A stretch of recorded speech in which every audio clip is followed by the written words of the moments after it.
Alergi adalah reaksi berlebihan dari sistem imun tubuh terhadap benda asing atau bahan tertentu, padahal sebenarnya bahan tersebut tidak berbahaya. Bahan-bahan yang bisa bikin reaksi alergi disebut alergen. Apa saja contoh alergen? Contoh alergen antara lain adalah makan makanan seperti kacang-kacangan, udang, telur, susu sapi, obat-obatan, tungau debu, serbuk bunga, bulu binatang, serta asap. Seseorang bisa berisiko 7 kali lipat mengalami alergi jika kedua orang tua atau saudara kandung mempunyai alergi. Kenapa sih seseorang bisa alergi? Bahan alergen bisa masuk melalui hidung, mulut, kulit, hingga mata.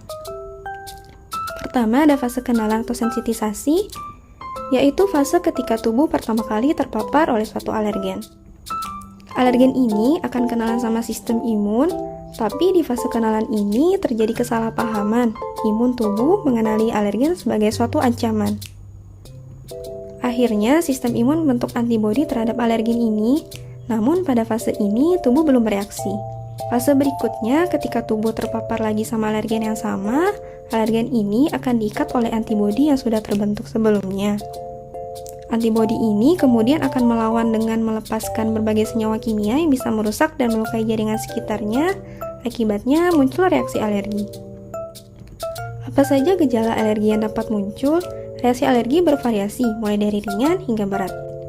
Reaksi alergi yang dapat muncul ada gatal-gatal, kemerahan, bentul-bentul pada kulit, bersin, hidung berair, tersumbat, diare, mata merah berair dan gatal, batuk hingga sesak.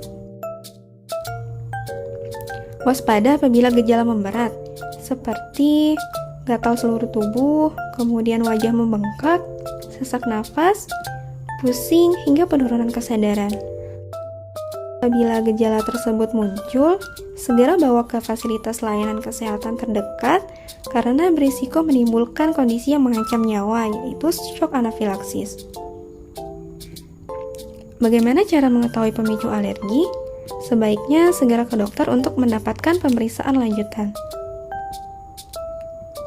Ada skin prick test, yaitu tes cukil kulit yang digunakan oleh dokter untuk melihat bahan-bahan yang menyebabkan alergi.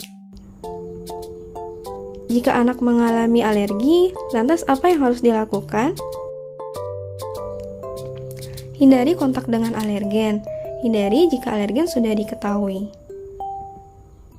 Tingkatkan daya tahan tubuh.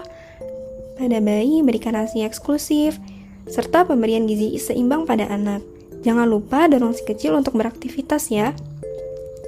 Menjaga kebersihan lingkungan sekitar, biasakan anak untuk cuci tangan setelah beraktivitas. Kontrol ke dokter, jika alergi muncul dapat mengonsumsi obat sesuai anjuran dokter.